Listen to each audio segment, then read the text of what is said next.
കൊച്ചുകാമാക്ഷി ശ്രീ പത്മനാഭപുരം ധർമ്മ പാഠശാലയിൽ നടന്നു വന്നിരുന്ന രാമായണ മാസാചരണം സമാപിച്ചു. സമാപനത്തിന്റെ ഭാഗമായ സമർപ്പണ ചടങ്ങിന് high range NSS union president R Manikuttan ഭദ്രദീപം കൊളുത്തി. കൊച്ചുകാമാക്ഷി ശ്രീ പത്മനാഭപുരം ധർമ്മ പാഠശാലയിൽ കർക്കിടകം 1 മുതൽ നടന്നു വന്നിരുന്ന രാമായണ മാസാചരണ ചടങ്ങുകളാണ് സമാപിച്ചത്. സമാപനത്തിന്റെ ഭാഗമായ സമർപ്പണ ചടങ്ങിന് high range NSS union president R Manikuttan ഭദ്രദീപം കൊളുത്തി. ബ്രഹ്മകുമാരീസ് ആശ്രമം അംബിക സിസ്റ്റർ രാമായണ സന്ദേശം നൽകി. ശ്രീരാമ പട്ടാഭിഷേകം ചൊല്ലിയാണ് സമർപ്പണം നടത്തിയത്.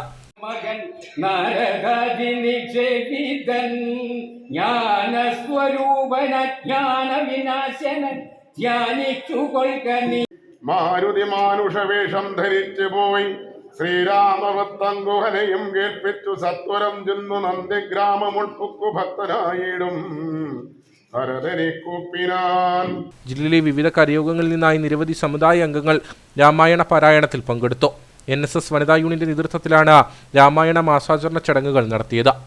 വിവിധ കരയോഗങ്ങളിൽ നിന്ന് അംഗങ്ങൾ സജീവമായി പങ്കെടുക്കുകയും പ്രാർത്ഥനയും രാമായണ പാരായണവും പൂജയും എല്ലാ കാര്യങ്ങളും ഇതുവരെ ഇവിടെ നടന്നു വന്നിരുന്നു.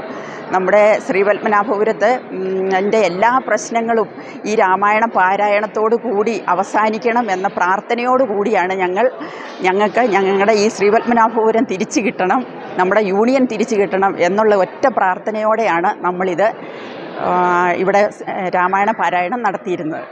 Union secretary AJ Raveendran, vice president AK Sunilkumar, വനിതാ യൂണിയൻ സെക്രട്ടറി ഉഷ ബാലൻ, ഭരണസമിതി അംഗങ്ങളായ KG വാസുദേവൻ നായർ, രതീഷ് പ്രസന്നൻ, വനിതാ യൂണിയൻ ഭരണസമിതി അംഗം Sreedevi S Lal, KP Rajasekharan Pillai, PG Manoj Kumar തുടങ്ങിയവർ സമാപന ചടങ്ങുകൾക്ക് നേതൃത്വം നൽകി.